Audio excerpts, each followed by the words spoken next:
see that what was the impact of the foreign exchange and the SENSEX returns on before 1991 reforms were there. And the post-liberation, we took the data of 2008 where there was maximum volatility because of the recent financial crisis. And the recent years we have taken the 2012 data and we used that what is the post-liberation two phases, the main economic crisis and currently what is the trends going on in the market. And the empirical analysis of these three phases. The motivation behind this case study was that our interdependence between the stock prices and the exchange rates will give a lot of crucial issues to the international financial players, and the study will also help in guiding the brokers, agents, planners, and government policy makers to make their decisions. We have basically used some literature survey. One of the literature surveys is the interrelationship between stock market and the foreign exchange market. The main thing it was in March 2001 when the publication was done. They took the data of 1993 till 1993 and analyzed the interrelationship. And they found that there was actually no relationship during that time. So this was a pre-liberalization period, and so their hypothesis was not confirmed with the data. And second, the literature survey was the volatility spillover between stock and foreign exchange market, the Indian evidence. In this, basically, we try to see the long-run relationship between the two markets, and that there is a unidirectional causality between the two variables in either way. So this is our basic regression equation, the mean equation. So in this we have YT, that is the dependent variable, that is the SENSEX rate, and the XT, that is the exchange rate. And UT is the error term which follows a normal variance curve. So the issue with this regression model is that basically it assumes that there is a there is a constant volatility in the residue. And the problem with the ARIMA model is that the SENSEX returns and the exchange returns are stationary but very high volatile series. And because of which there is a lot of emphasis to get the volatility which is there in the residue present, and to measure the heteroscedastic error in the variance. And so we go into the Gauge model.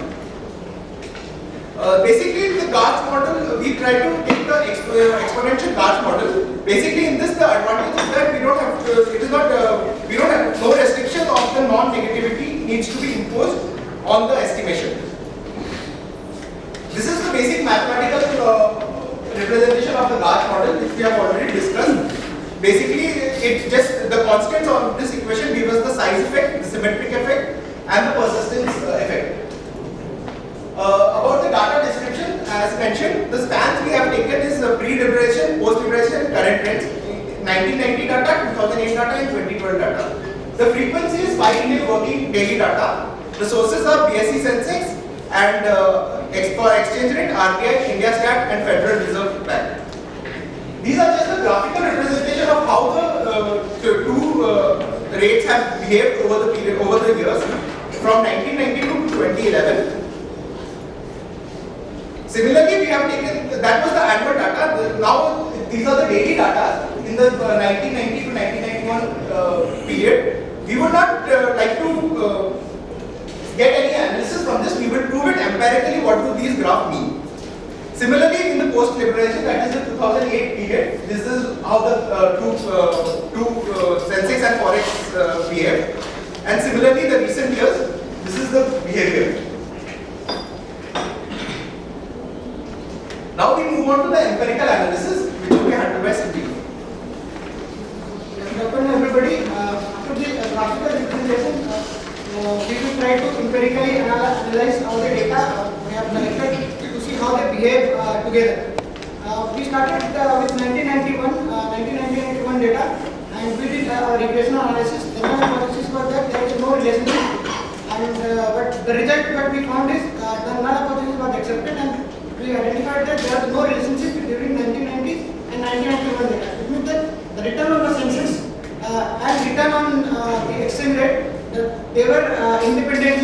there was no, the impact of one was not on the other. Next one we took data of 2008, and similarly we had the null hypothesis that there is no relationship, but here the null hypothesis was rejected, and it means that the post-utilization return on SENSEX depend on return on exchange rate. So these two were interdependent at that time. These two were influencing each other. But because as we earlier said that these data are highly volatile in nature, so we cannot regression just take care of the mean part of the equation. And we assume that the variance are constant over the time. But it has been seen that in high volatile data, the variance also fluctuate. So to test whether the variance are constant or not, we did the ASH test, and the null hypothesis was that the residual variance is constant over time. But here we find that the null hypothesis was rejected. This means that there was a variance, that the variance was not constant with these two data. So after we captured both mean as well as variance equation, we modeled it. After modeling, these are the results available here. The result of the ARCH model indicates that all factors are significant, like mean, size, asymmetry, and persistence. All are significant, and it just gives us an indication such that asymmetric is negative. We said that the negative shock on return on exchange rate adds more volatility in SENSEX rather than the positive shock. This implies that the moment the return on exchange rate reduces, this will impact SENSEX more as compared to when the return on exchange rate increases. At the same time, we see the persistence is very high. So we can say that any fluctuation in exchange rate will have a long effect on SENSEX. You can just correlate 1990. There was no relationship. So anybody who was planning at that point of time could not have to bother about the exchange rate. Now he has to bother. And even the mean equation gives us a result that 10% increase in exchange rate will decline SENSEX by 6.5%. So he has to keep in mind that any change in exchange will have this much effect on SENSEX. Next we did we redid the ARCH test, confirming that there is no ARCH effect. Means now we have modeled completely and all the variants are constant. So this proves that all the variants are constant now. Similar regression we did on 2012 data. Here also we identified that the current trend return on SENSEX depend on return on exchange rate. Next, similarly we did the ARCH effect. We identified that yes, the variants are not constant. We modeled both variance and mean, and here the results are totally different. But were there in 2008. But we can see here at most of the what we see here is most of the parameters are insignificant. Here the asymmetric is insignificant. This implies that any effect, either positive or negative, will have either positive or negative effect on return on exchange will have equal effect on SENSEX. So in the previous case, it was a negative effect, less return on exchange rate were hampering SENSEX more. In this case, it does not matter whether positive or negative; it equally impact the SENSEX. The volatility. The volatility of the SENSEX.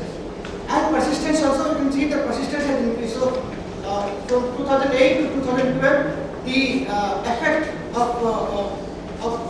volatility in exchange rate will have more on SENSEX.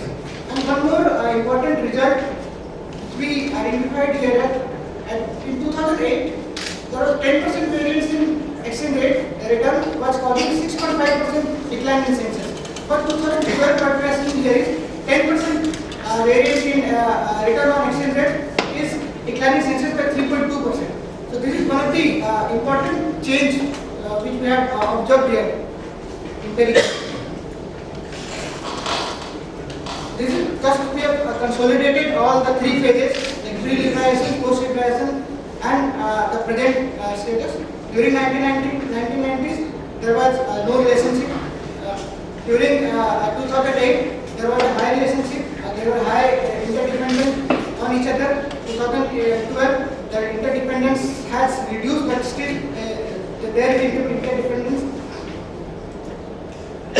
And the policy implication at data analysis suggests pre-liberalization both the markets were managed artificially, as we economically know the same thing that Indian economy was not open. So we can imply that yes, the empirical result is also suggesting the same thing. But we have also the persistence of stock is high post-liberalization. 2012 was higher than 2008. There is interrelationship between forex and the SENSEX, but with time, effect of forex return is declining in the BSE SENSEX, indicating that Indian economy has become more stronger, less dependent on other economy. This may be one of the reasons. And through this data, we can conclude that the foreign investment pulling away money from Indian market will not affect much at this moment of time as used to affect in 2008.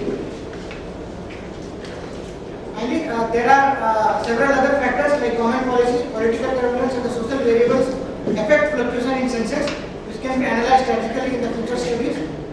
At the same time, there are models for the multivariate, which are VAR framework, which can be employed to take care of gold price, oil price, gold price. Because as we know, a lot of recent studies have indicated that the depreciation of Indian rupee, importing of gold is one of the reasons for that.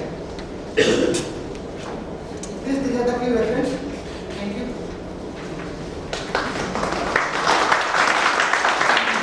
I suggest the next presentation, then after we can have the questions.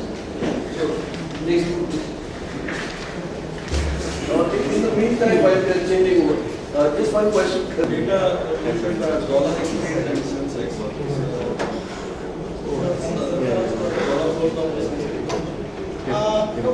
We have fixed that the dollar change in dollar is affecting our SENSEX.